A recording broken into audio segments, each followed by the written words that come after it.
മലയാളത്തിലെ എക്കാലത്തെയും hit ചിത്രങ്ങളിലൊന്നാണ് Mohanlal Jithu Joseph കൂട്ടുകെട്ടിൽ പുറത്തിറങ്ങിയ ദൃശ്യമാണ് മലയാളത്തിലെ ആദ്യത്തെ 50 കോടി ചിത്രവും. കോവിഡ് കാലമായതിനാൽ തന്നെ ചിത്രത്തിൻ്റെ രണ്ടാം ഭാഗമായ ദൃശ്യം 2 OTT-യിലൂടെയാണ് പ്രദർശനത്തിലെത്തിയിരുന്നത്.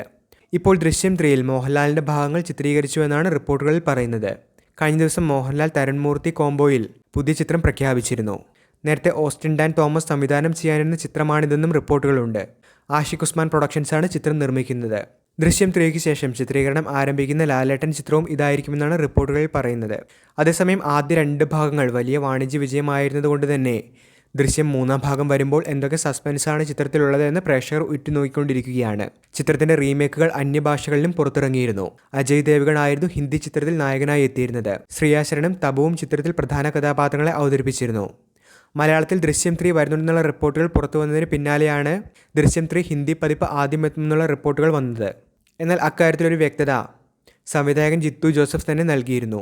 മലയാളത്തിൻ്റെ സ്ക്രിപ്റ്റിന് വേണ്ടി അവർ കാത്തിരിക്കുകയാണെന്നാണ് ജിത്തു ജോസഫ് പറയുന്നത്. മോഹൻലാൽ വീണ്ടും ജോർജ് കുട്ടിയായി വരുമ്പോൾ കുടുംബകഥയ്ക്കാണ് പ്രാധാന്യം നൽകുന്നത് എന്നും ജിത്തു ജോസഫ് നേരത്തെ തന്നെ പ്രതികരിച്ചിരുന്നു. മോഹൻലാലിന് പുറമെ മീന, അൻസിബ ഹസൻ, എസ്തർ അനിൽ, ആശ ശരത്ത്, സിദ്ദിഖ്, കലാഭവൻ, ഷാജോൺ, ഇർഷാദ് തുടങ്ങിയവരാണ് ചിത്രത്തിലെ മറ്റ് പ്രധാനപ്പെട്ട കഥാപാത്രങ്ങളെ അവതരിപ്പിച്ചിരിക്കുന്നത്. സുജിത് വാസുദേവാണ് ചിത്രത്തിൻ്റെ ഛായാഗ്രഹണം നിർവഹിച്ചിരിക്കുന്നത്. വിനു തോമസും അനിൽ ജോൺസണുമാണ് ചിത്രത്തിൻ്റെ സംഗീതം കൈകാര്യം ചെയ്തിരിക്കുന്നത്. വീഡിയോ അവസാനിക്കുന്നു. കൂടുതൽ മലയാളം എൻ്റർടൈൻമെൻറ്റ് അപ്ഡേറ്റുകൾക്കായി ചാനൽ ഇപ്പോൾ തന്നെ മറക്കാതെ സബ്സ്ക്രൈബ് ചെയ്തു വെച്ചേക്കുക.